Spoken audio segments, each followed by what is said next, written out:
Hello everybody, how are you doing today? It's Margaret here with 60 and Me. Thanks for being here today. I hope that you're doing great wherever you are in the world and that you're feeling joyful. The topic today is joy, gratitude, and a sense of happiness and well-being in your life. It's something that we all want as we get older. In fact, it's something we want throughout our entire lives. But Joni Marks, one of our bloggers, wrote this article on a 21-day journey to unlock the power of gratitude. Because gratitude is one of those words I think that's kind of overused in some ways. It's used to say, just be grateful for what you've got as a sort of a panacea for something, if you're going through something at the moment that may not be so positive. And, we say to each other, just be grateful. Sit down at night and go through the list of 10 things that you're grateful for. And, you come up with your gratitude list.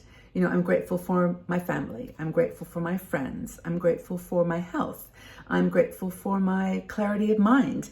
I'm grateful for my home. And you can pretty easily come up with 10. And, it would be great if you could take that moment as you're sitting on your bed or in your chair and bottle it. Just keep it like, yes, that's a good feeling. I'm going to have that forever. I'm going to keep that feeling inside of me. And that's going to be the thing that motivates me when I'm feeling low. It's going to be the thing that inspires me when I'm feeling, that I'm just not lacking in motivation and energy.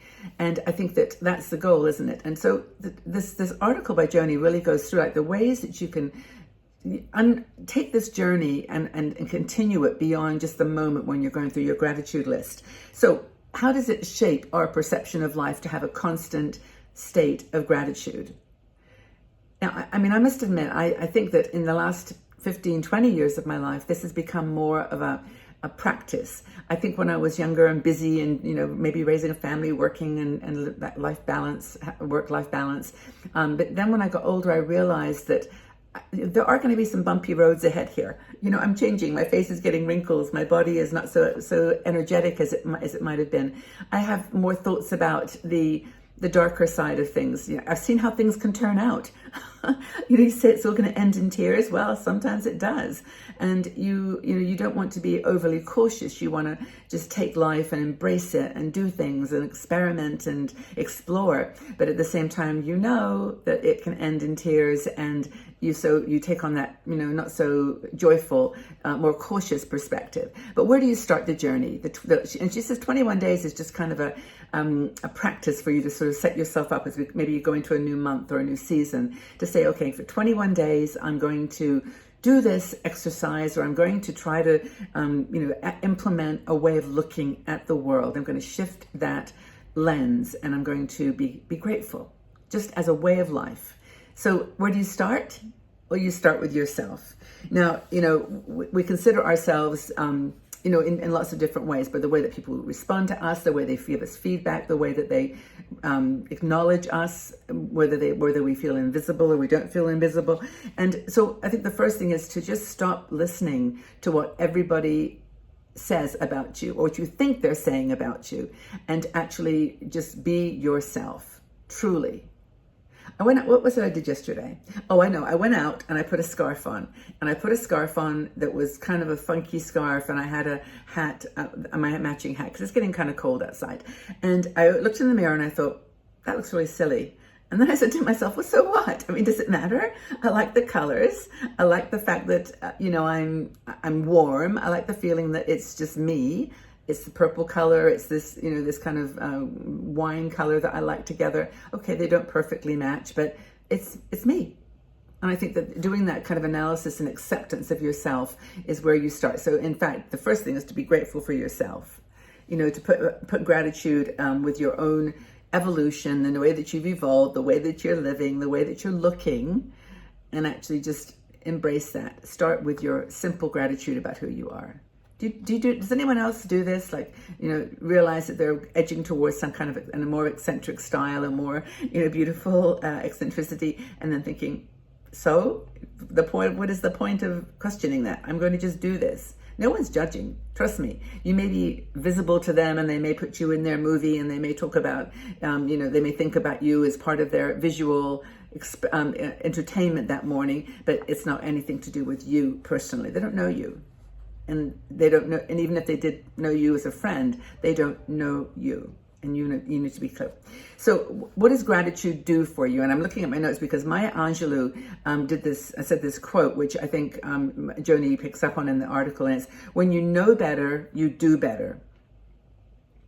So when you know better, you do better, which is really, I think, a wonderful statement of aging, because when you know, like I talked about earlier, the things that can go wrong, the things that can go right, when you know better, you can do better, because your actions are an expression of your true self. So gratitude means releasing yourself from fear, from lacking confidence, from a sense of insecurity, and it's just simply acknowledging that what is. It reframes the whole way that you look at things. It focuses my attention, for example, on small things. And I wish I could kind of show you my desk sometimes, but maybe I will one day. But I'm surrounded by like a little crystal. I've got my fan. I've got little things that they have a whole story behind them. Some of them, I have a bracelet, and sometimes they have a very special significance, and sometimes it's not such a black and white explanation, but there are little things that I treasure, because I'm grateful for the memories that went into bringing them into my life, and I don't feel this sense of lack anymore. I feel this sense of abundance, and maybe that's another word that along with authenticity, gratitude, and abundance, they just seem to be words that are so like, and what does that mean? Abundance. What does it actually mean? Authenticity. And we use those words so casually, I think sometimes, but anyway, the power of bringing gratitude to the smallest things and changing that mindset. I remember I don't know how recently I did this video, but it was about, reframing your response to things that happen in your life. So for example, you wake up in the morning, go outside and realize you have a flat tire, and you can either say, oh gosh, my day is like completely ruined. So it's my mascara. My day is completely ruined. I've got a flat tire. What am I going to do? This is going to be a bad day. Or you can say, whoa, thank you so much. That's really helpful that it happened in my driveway. I would much rather have had a flat tire right here where I can fix it, or have to, be pulled over on the side of the road, or even worse. So it's that kind of, do you see the difference there in the conversation? I'm getting my little sunshine that comes in here in a minute. I just have to almost step back because it's too bright. I don't know if I can actually put a curtain up there. Well, I'm going to keep going for a second, or maybe not. I'll come back in a sec. Okay, I've come back. The sun is still there, but it's gone behind a cloud, so I've got some better light here. Anyway, the point is that I think if we can see gratitude and weave that into everything that we do in our lives, that we're going to be happier, we're going to be less stressed, less anxious. And so Joni talks about this 21-day affirmation exercise, and I'm going to read the affirmation. And you can write it down, or maybe I'll type it in the comment section below. But she says if you can say this affirmation, it's not really like a gratitude list. It's more of a statement that you can say to yourself, and then let it take root in your subconscious so that it becomes literally the way that you see yourself. It's kind of a powerful statement. And it's not magical. I mean, if people watch this video and then they go, Margaret, I know this. I'm 65 years old, sweetie. You don't have to tell me this. Well, then that's great, because I'm really happy that you feel that way. I'm only doing this because there are no magic bullets, silver bullets, magic words. These are just, if you can incorporate these into your subconscious, I think you're in a good state. So the words are, I'm grateful for my life. I'm valuable. I am appreciated. I'm acknowledged. I am loved.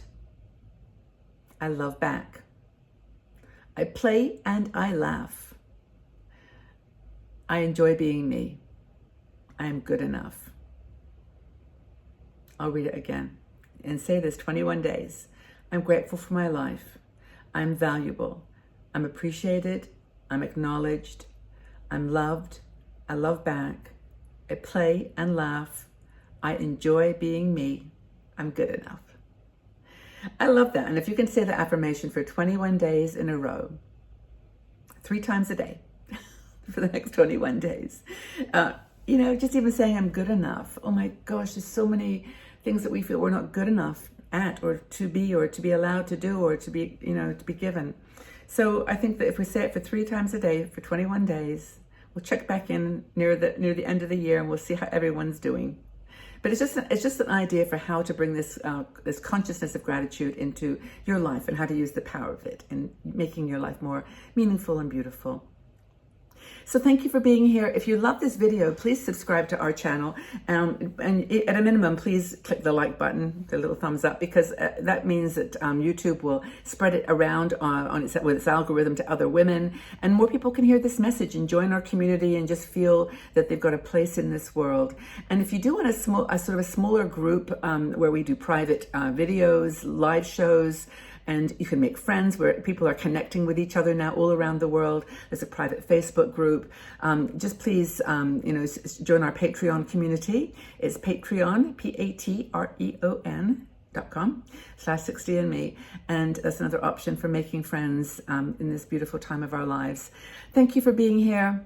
Thank you for your support and love. And we will talk again really, really soon. Love you all. Bye-bye for now.